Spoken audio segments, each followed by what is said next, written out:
I pozdrav svima, evo tu imamo sad Nokta Makro Simplex.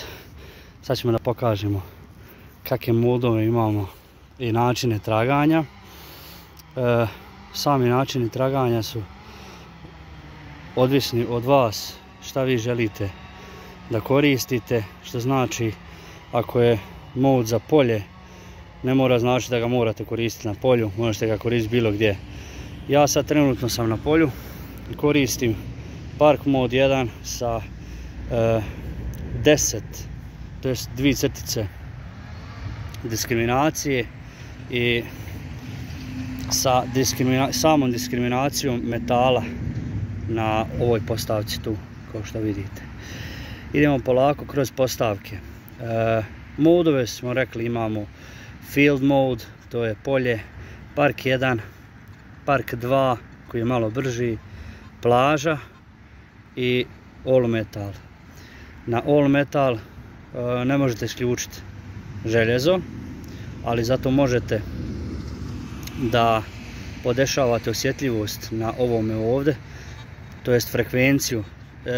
Tip traganja na All metal je kao da koristite visokofrekventnu mašinu sa tom frekvencijom, znači šta god da nađe, znači on poludi, kao na primjer ovo. On cijelo vrijeme radi sa tom frekvencijom raspoznavanja, čim se približi metalu onda počne da pišći nenormalno i tako. Što se tiče plaže, ja na plaži nikad ne koristim plažu. Beach mode ja koristim Park 1 jer je dosta sporiji i dosta je tačniji od plaže. Što se tiče brojeva, Field mode nekad koristim na travi, a nekad je ovako na ovakvom zemljištu, ali bez potrebe da bi sad kopali tako duboko. Uglavnom uvijek na oranicama zemlja se okreće, tako da na površini vjerovatno se nalaze one dobre stvari i tako.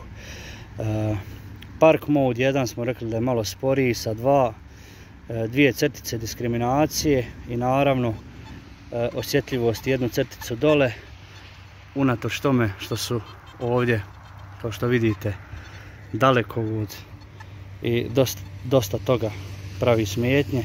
Uglavnom jedna crtica dole, Park mode 1, diskriminaciju uključite tako što idete na ovo tačno netačno i ovdje gore imate znači crticu koju pomjerate lijevo ili desno, tako da možete da gasite to. Ovo je tipka za nazad. Šta smo rekli, tu imamo ton. Što se tiče ground balansa, ground balans napravite tako što imate tu tipku ovdje dole sa lijeve strane, ova velika. Znači pritisnete tipku i pumpate sondom do zemlje, što znači visini otprilike nekih, ajmo reći, 20 cm, i sve što više pumpate on će da sebi uzme tu tačniju mjeru mineralizacije zemlje, a mineralizacija zemlje je znači samo kalibriranje uređaja od minerala koji se nalaze u zemlji koji pravi smetnje. Ovdje imate znači ekseri ili malo sitno željezo. Tu možete da ga smanjite totalno, ja ga ugasim do kraja. Možete da ga malo čujete ili možete da čujete sve, ja ga ne želim da čujem, kao vjerovatno ni vi. Idemo dalje, to smo rekli za diskriminaciju, za ukidanje par određenih brojeva koji vam izbaci. Ovdje imamo frekvencija 1, dosta je mirniji na frekvenciji 1 nego na dvojki, bar kod mene sad trenutno, vjerovatno zbog ovih žica i tako dalje. Uglavnom promijenite frekvenciju ukoliko vam pravi poteškoće neki drugi uređaj ili vaš pinpointer ili neke žice u blizini ili bilo kakav uređaj. Došli smo do frekvencije, tu imate Bluetooth slušalice, to nije Wi-Fi, slično je, ali Bluetooth slušalice da spojite, ja ih nemam, a i ne trebam. Vibraciju upalite, ugasite. Tu imate osvjetljenje displeja, ja sam imam na automatsko 1, znači kad nađem metu, automatski se upali displej. na par sekundi i tu imate iza, znači ovu ispod osvjetljenje ili lampicu koja vam služi da vidite po noći. Uglavnom sad možemo da pokažemo otprilike kako radi na ovom modu. Dosta je stabilan, to što čujete krckanje nema veze, uglavnom brojeve ne pokazuje na zaslonu.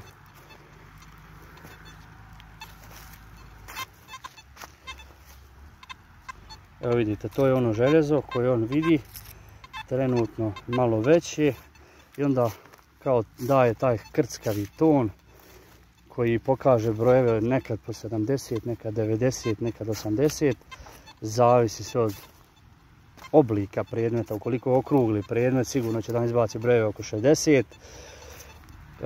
Iako je metalni predmet što se tiče željeza, željezni. I evo, kao što vidite, miran je totalno. Znači evo, na skoro pod samim žicama. Uređaj je stabilan.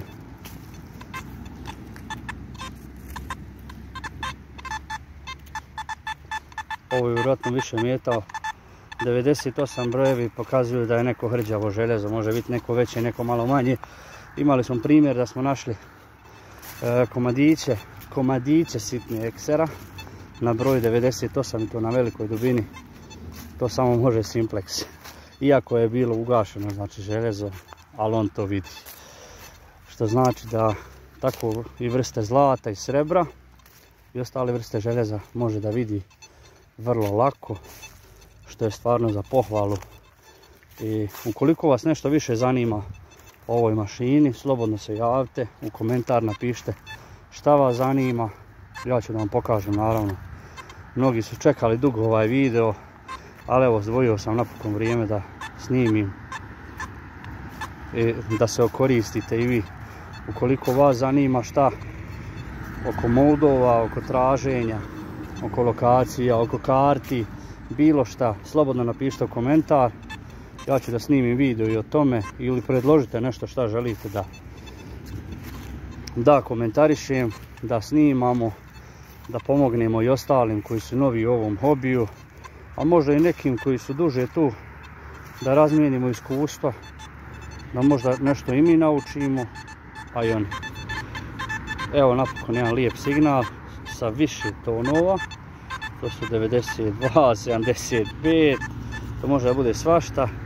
Ja moram da idem po lopatu pošto sam je ostavio dole, pa kad iskopam vidimo se poslije, javimo se. Ajde, čao.